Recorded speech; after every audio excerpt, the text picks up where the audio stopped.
and to be able to walk cheerfully, expectantly, gratefully, all of those things into 2014. I'm glad that you guys have made this journey with me once again over the threshold into a brand new year. Just life, in spite of all the things that I've been through, is just absolutely wonderful. And even with the things that I've gone through, I am so grateful for the journey and the path that I'm on. I had an absolutely wonderful meditation today, and hopefully, some of the things that came through in the meditation will come through in my talk today. I'm not quite sure. I don't always remember what I have in my meditation. I just know when I'm touched very deeply, and I was. So hopefully that'll come through. So you guys, welcome. Hi, hi, hi. So let me do like I normally do when I start out with the introduction, and then I can kind of go on a tangent and talk a little bit, and also talk a little bit about what Lynn just ended up with. Thank you, Lynn, for covering for me. Thank you, Dove. Thank you, everybody, for being here. And then as soon as I get through with my introduction, then I'll kind of deal with and delve into some different things. So here we go. You know, I like to recite the Course in Miracles, the introduction from the Course in Miracles. It is found in the front of your book, right behind the table of contents and right before you get into the text. And as I'm sitting here doing all my movements and my maneuvers, I forget that I also have my Ustream channel going, and that people can actually see me sitting here acting silly. So I'll straighten up and fly right. So here we go with the introduction. It reads like this. It says, "This is a Course in Miracles. It is a required course. Only the time you take it is voluntary.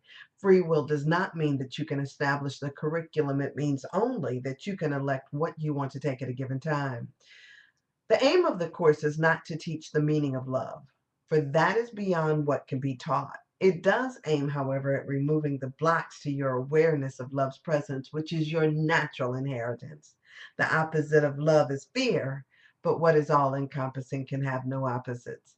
This course can therefore be summed up very simply in this way: nothing real can be threatened, and nothing unreal exists. Herein lies the peace of God." Woohoo! And it's still true in 2014. So you guys, um, it's very interesting. I wanna tell you about so much, because so much is on my mind to talk about. And I'll start off. Let me start off first with Lynn's quote, and then I'll get into some other things. Originally, what I heard Lynn is saying as I walked into the room, she said that some people believe that if a person gets sick in the body, it proves that they cannot be enlightened. It's interesting, because a lot of times we talk about this notion of how our thoughts bring about, or our thoughts create certain blocks in our bodies, and can create and are creative of different ailments and things. You, the interesting thing that I find with that is that for some reason people believe that they can live a life, they can live this life and escape somehow getting to the end point or dying. And so it's also interesting to me how many times we have these notions that we have to die in a particular way.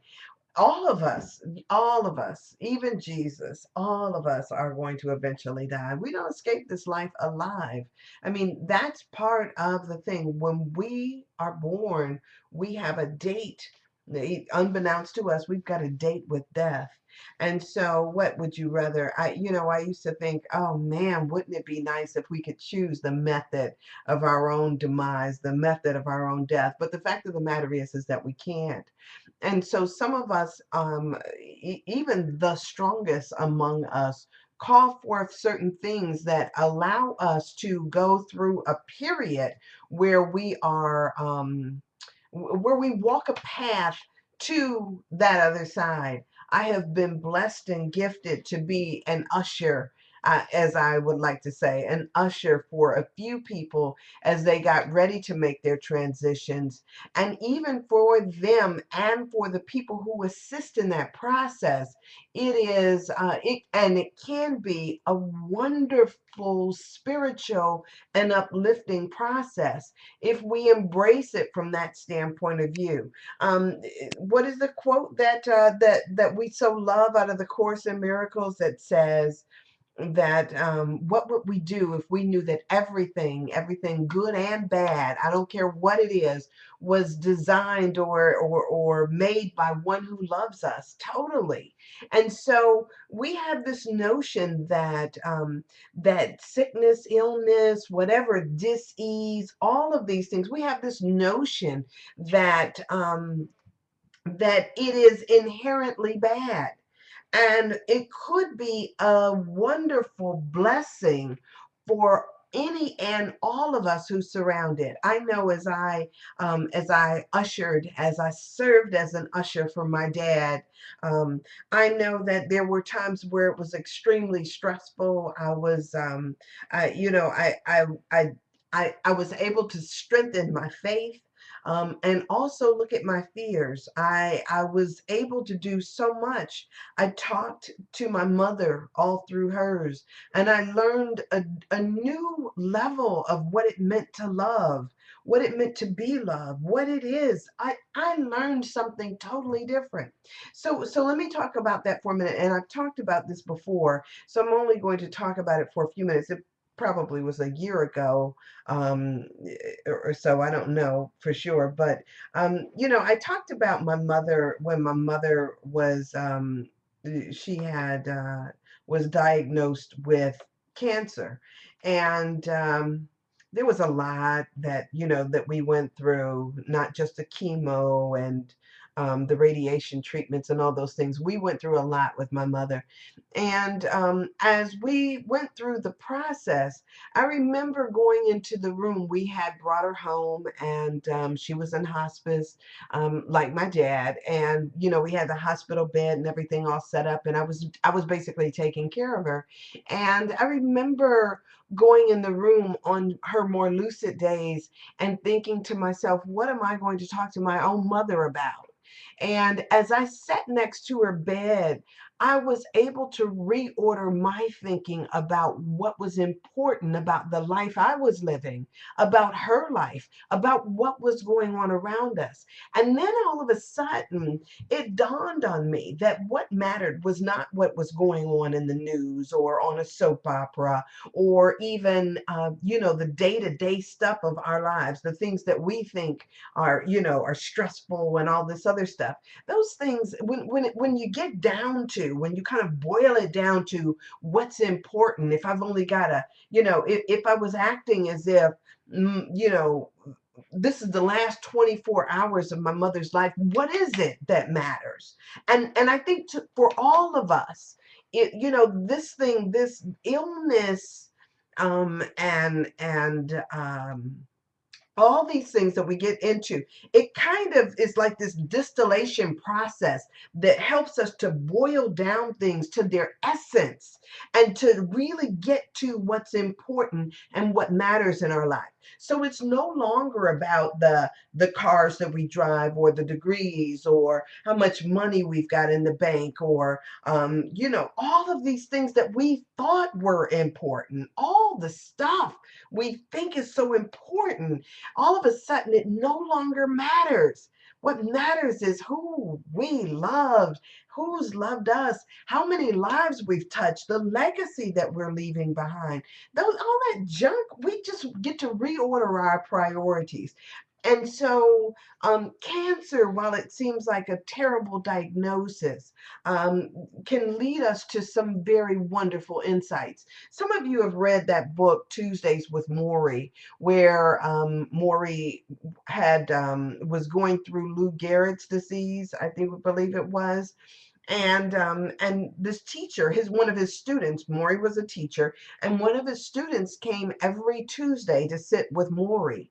And Maury would talk to him about life lessons and the legacy that he wanted to leave behind. When you talk about reordering your steps, your thoughts, your priorities, when you start to look at that, it changes how you see the world. And so it's wonderful if we can get it on our own. If I can get it vicariously through experiencing the friends and the family that go through these experiences, that's wonderful. That's great. But if I can get it through a book, okay, fine. I hopefully, knock on wood, hopefully I can just kind of like just get it over with quick. I don't know. I'm just saying. But sometimes there is something, a gift to be given through the process. And if we can go through the process of our own ailments consciously and purposefully, then we can bless those that are around us with what we're going through and our insights. But if we just go through and we're all upset and, and busy talking about this crazy stuff about what it means to be enlightened, in that one book that I read, I love the quote that I Come as a Brother. In that book, it says, "What's the difference between enlightenment and being not being enlightened?" And I think the response was something like, the thought that you're not. The moment you think you're not, guess what? You're really not.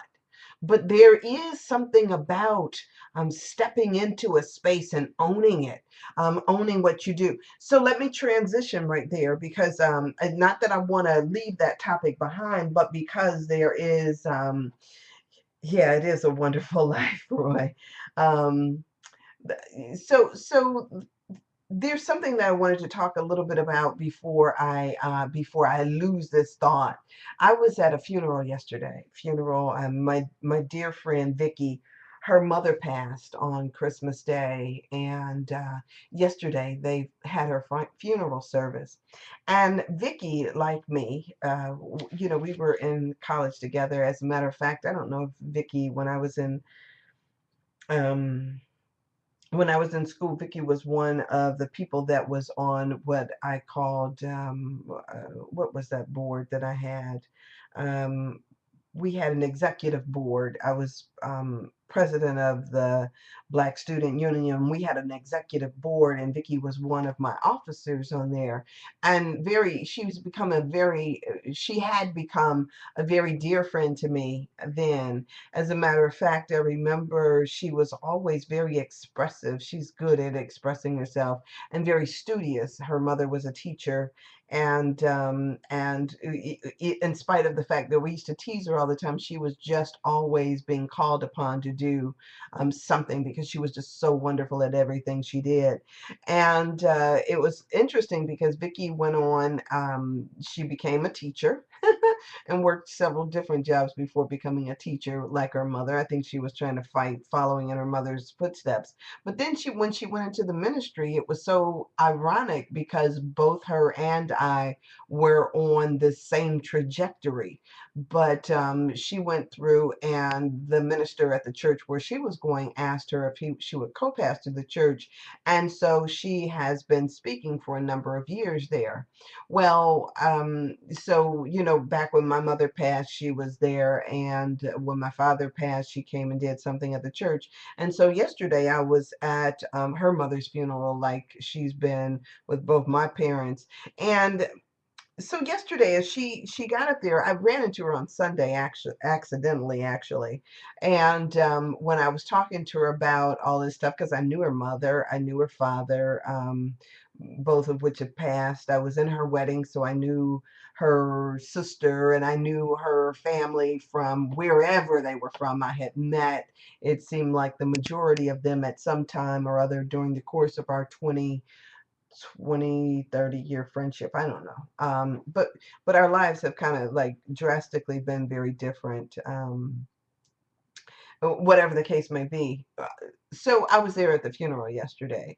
And on Sunday, when I had run into her accidentally, I asked her about who would be doing the eulogy. And she said, I'm going to do the eulogy. And I was like, really? You're going to do your own mother's eulogy? Now, you guys know that when my dad passed, my father was very much into his church. He was a deacon at his church, as a matter of fact. And so at for his funeral, my dad being having a church funeral was extremely important to him. We never questioned whether or not he would go back to the church that he had always been at, the church where he was a deacon at, and never really questioned about the who would give the eulogy for it. It was going to be the minister that was there. Um, what was interesting was is that some of the changes that we wanted to make to my dad's funeral was kind of met with this, like, well, we don't normally do it that way. We'll check and see, how we can fit this in, or how we can accommodate you, or the family, on these particular things. And so for us, we felt like we had this, that there was already a format in place, and that we were fitting into the format, and that there were certain things that we were taking liberties on, but by and large, we fit into a format. So when I went and Vicki was doing her mom's eulogy, I was like just truly amazed, like, wow, great, And as she talked about, and she went through and she did such a beautiful job of this, I was sitting there, and one of the things that she said was, is she says that our gifts, she said her mother was one of those no nonsense people, which I knew, and she said that it was never a question whether or not, if you had a gift, whether or not you were going to use that gift. Your gift, using your gift, is expected of you. And it kind of jarred me, in the sense of this expectation that when we have a gift, whatever it is, our gift is, it is not like one of those things like, today I feel like singing.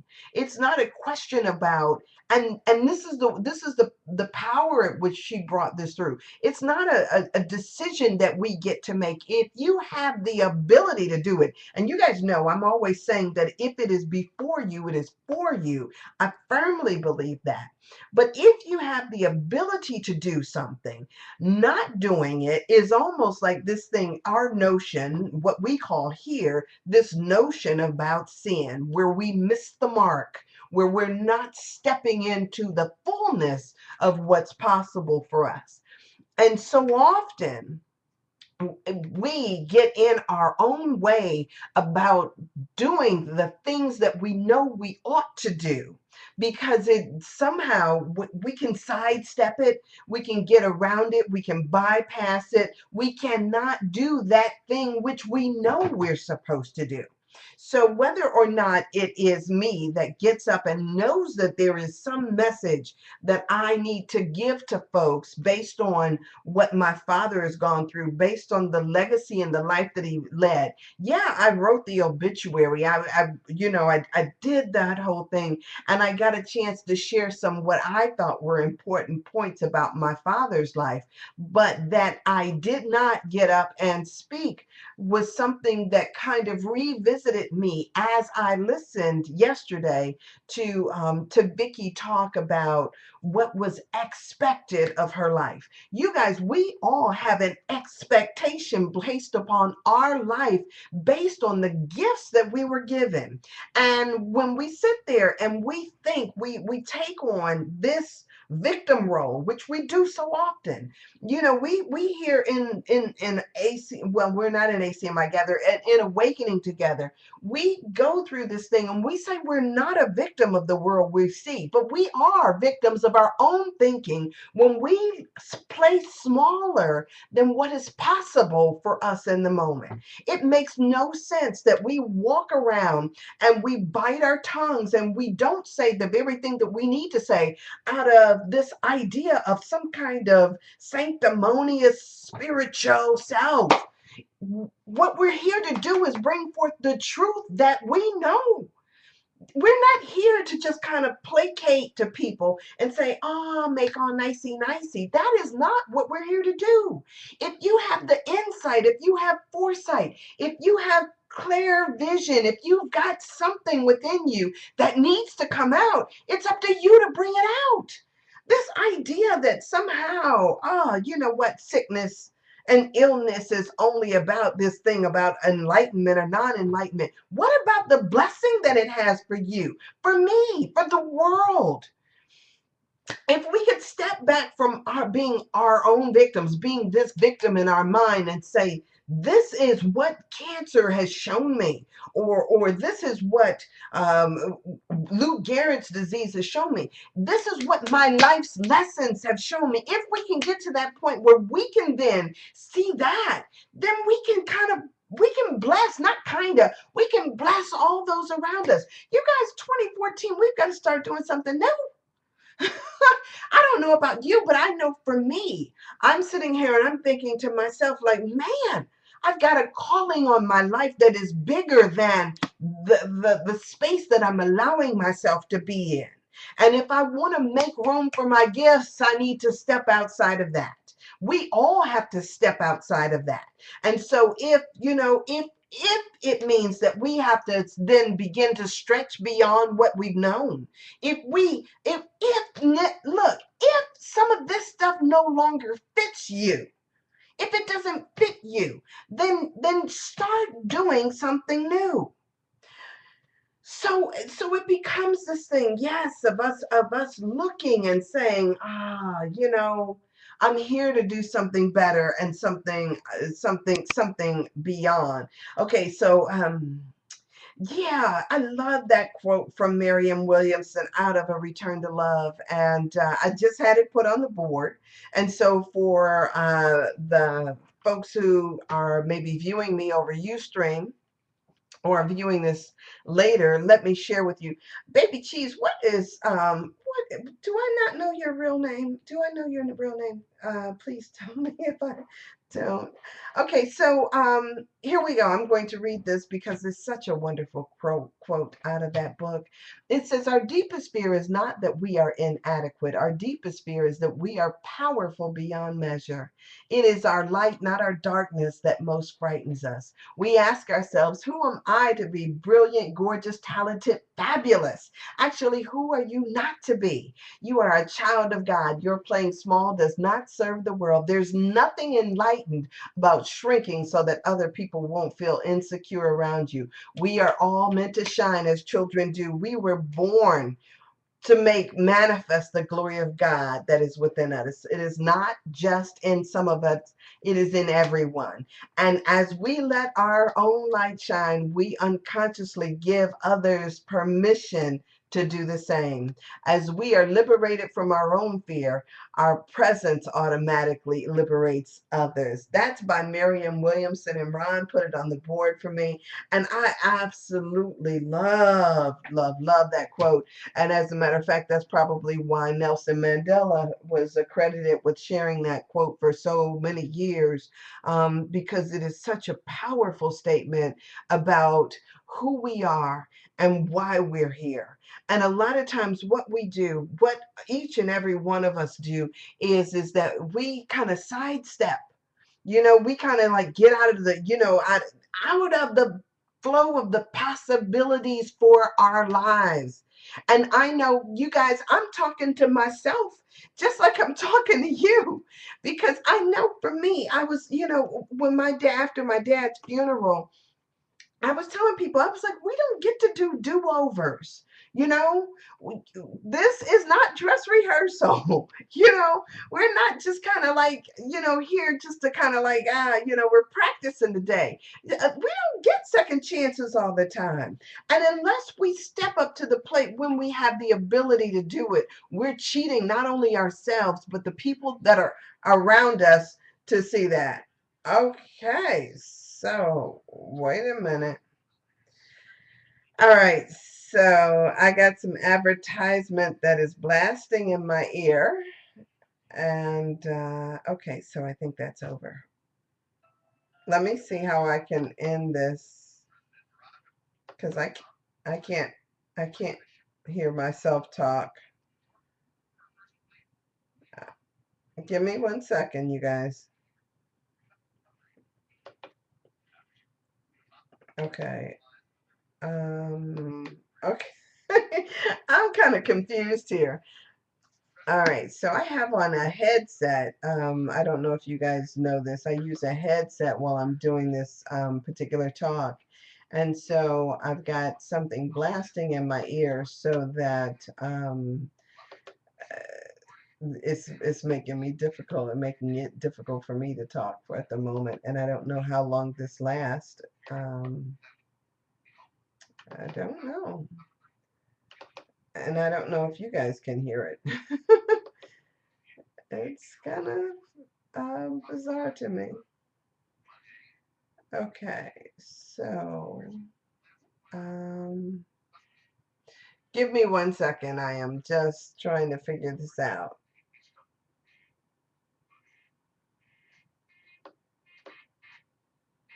Am I fighting against something here?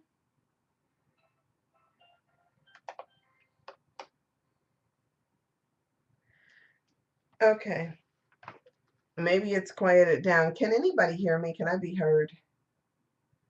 Can you guys hear me at all?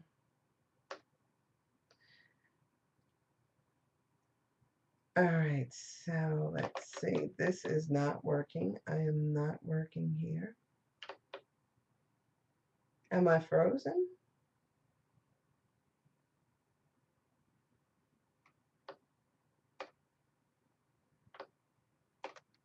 Okay. All right, you guys. So I know I'm still up on Ustream, although I don't know if I'm still up on Awakening Together. I can't tell what's going on with me there. Um, I'm still trying to figure that out. Okay, so let me close out this window. Let me say on this window. No, I can't do that.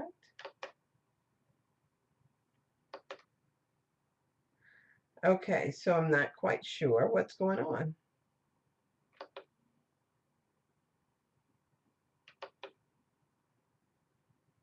Okay, it just told me that my Windows application has recovered from some kind of problem, and so I'm not sure if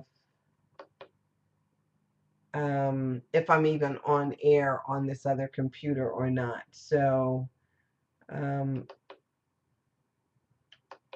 let me see if I can't escape out of here and then go back in. So,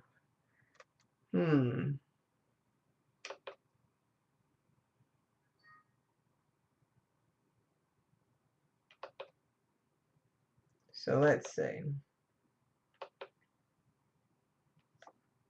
Okay, so I just pulled back up the window, so let me see. Let me see what's going on here.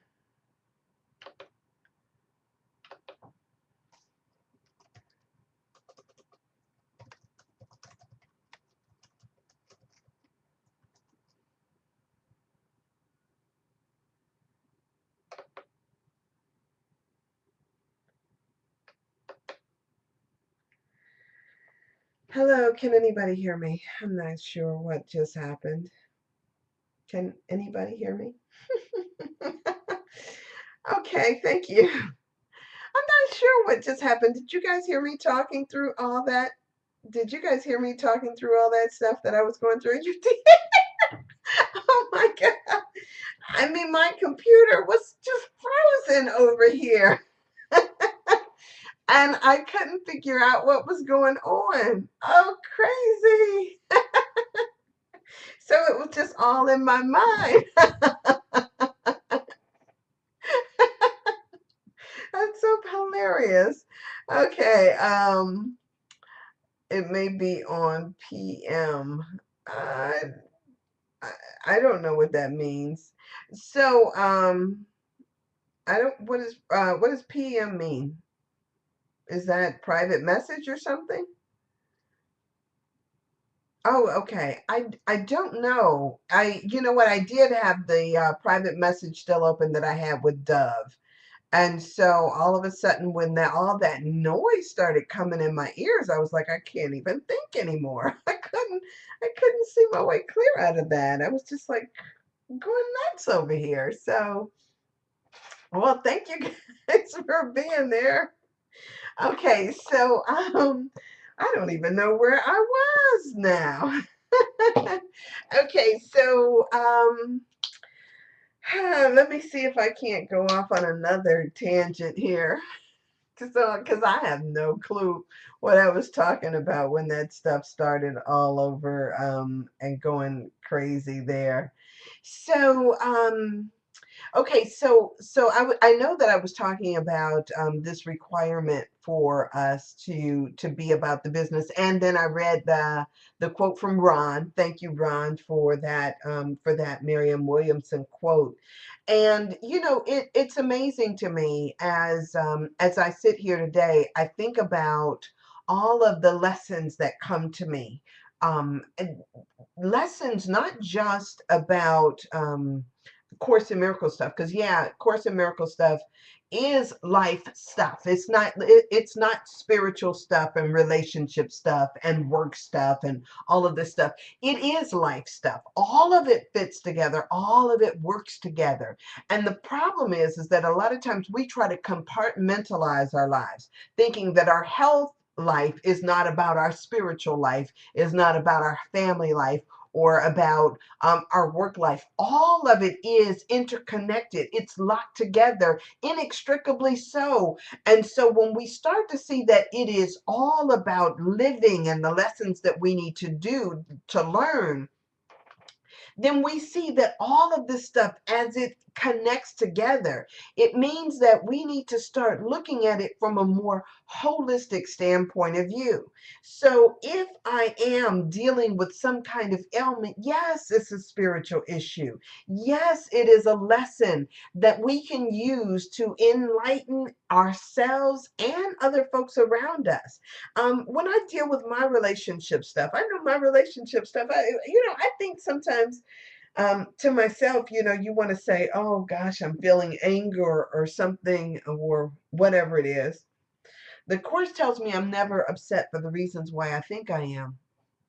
And so when I start to deal with the issues that I'm having in my relationships, whether it's dealing with, anger, whether it's dealing with sex, whether it's dealing with attraction, whatever it's dealing with, it points me right back to my spiritual growth and my spiritual life. What does this mean? How am I viewing love? What is love to me? Can I withhold love? Um, if somebody doesn't do what I think they ought to do, does that mean that then we fall out of love? If this whole thing is about removing the blocks to my awareness of love's presence, how do I, in the midst of what I'm going through, still know that the truth, that the only truth there is love? So if say for instance, I'm dealing with something that's going on in my body, and I know that the truth is only love, then all of it is about showing me the same thing that the Course came to show me, how to remove those blocks to my awareness of love. So if I hold still and stand on the truth that I know, if you just stand up on the truth that you know, that only love is real, right? And nothing real can be threatened and nothing unreal exists. When we hold to those truths, then we get to open ourselves up to a whole different way of seeing. The truth for us then blossoms. It blossoms out into something wonderful and beautiful that we can really use. Because if I'm just quoting the Course and I'm just saying, I get upset and then I'm saying I'm never upset for the reason why I think I'm upset. If I'm putting one over here and one over there and thinking that that's the bandage, did I drop the mic? um, can you still hear me? I don't know. If we put a little bandage over everything, and try to pretend as if, okay, okay, great, thank you. if we put these little bandages over everything and try to pretend as if this little bandage, like saying, so we're back at lesson number one. Nothing I see means anything. Is that lesson number one? Yeah, I think so. If we start back over and we start quoting lessons without really living the lessons, then all it is just this little bandage that we put on, to kind of blind us to the truth. But we need to start to work these things in the midst of it. So if we're having relationship issues, if I'm upset because my dude didn't call me, right? If I'm upset about that, then what I need to do is look at just beyond this idea, this notion of, okay, well, yeah, he didn't call me, and what does that mean? And and why am I upset about it? And really step back and look within myself to say, is the love that I'm sharing, is the love that I feel that I possess, is it predicated upon a phone call? And if all it is a matter of a phone call or a few hours or how often you see me or how big my Christmas gift is that really love? I mean, really, is it love? I mean, I could have checked myself. And so all of these things causes us to not just look outside of ourselves, but to turn back within and see that everything that we're living, that you are on a course. It is a course in miracles. And it's not just about the book, it's about the path and the life that you're living. It's about what's expected upon you, about what's expected through your life based on what you have, based on what you've been given, the insights that you have, the love that you have in your heart. All of those things. It is all of that. And so it's just wonderful, wonderful, wonderful when we can get beyond these little small minded ideas and see a bigger truth. A bigger truth, and that bigger truth will definitely set you free. Lynn sent me a message. I don't know. Seems to remove what we tried to make. The placebo seems to work. The atonement seems to remove what we tried to make real. So, it's amazing. Ah, it's amazing all the stuff that that we get caught up in. I sent Lynn a message. Okay.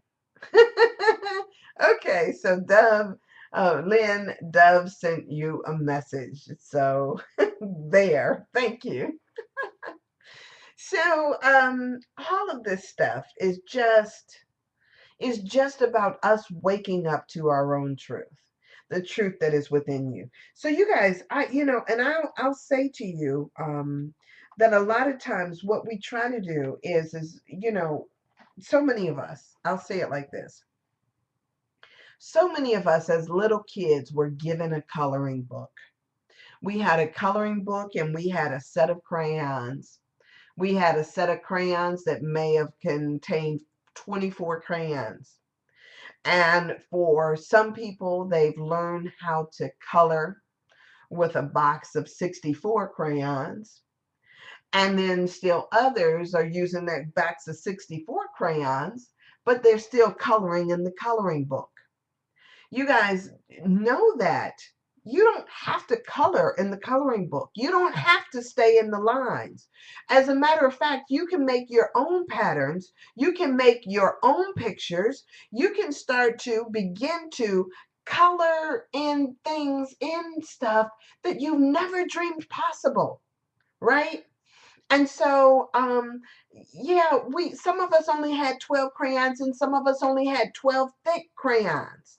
But we have to begin to learn that we were given a gift that allows us to color way beyond what somebody else put there for us. If we're only coloring within the lines, it means that we're trying to stick to the framework and the lessons that somebody else has prepared for us. You guys, you were meant for more. You were created to be able to expand beyond your wildest imagination. But if you keep coloring in the lines because you don't want to go outside of the lines, or because, because we're constantly, getting pushed and prodded to walk a straight line, to color within the lines, to do it a certain way. If we're only just coloring neatly in the lines, we're not fulfilling our purpose. And so, yeah, we've got to move outside of what we're used to in order for us to have that true growth, for us to grow into the gifts that we have expected upon us based on our abilities within our life. And so, yeah, I mean, I know that, all of us, to some extent, we want to, mm, we want to walk in line. Yesterday, yesterday, I went for a New Year's celebration, New Year's Eve celebration, and we all went downtown. And downtown here, we had Drew Carey. He's a Clevelander. He came into town to do our New Year celebration, and there was a big band out there, and not a band, but this group. I forget what the name of the group is, but it was all these folks out there, and it was like literally thousands of people that came into our public square in order to have this celebration. And it was so ironic to me because yesterday was like a day of so many firsts for me. Of course, since this is, my pops had just passed, I've got all these firsts that I'm, now doing. And so, I decided, that, yeah, I'm not staying home. I'm not playing it safe. I'm going to get on the bus. I'm going to go downtown. I'm going to, participate in this thing with my friends. I might even, we all got this hotel room, and I might even sleep in the bed with 6 other people, just, so I didn't have to go. It was like all this stuff that we were doing.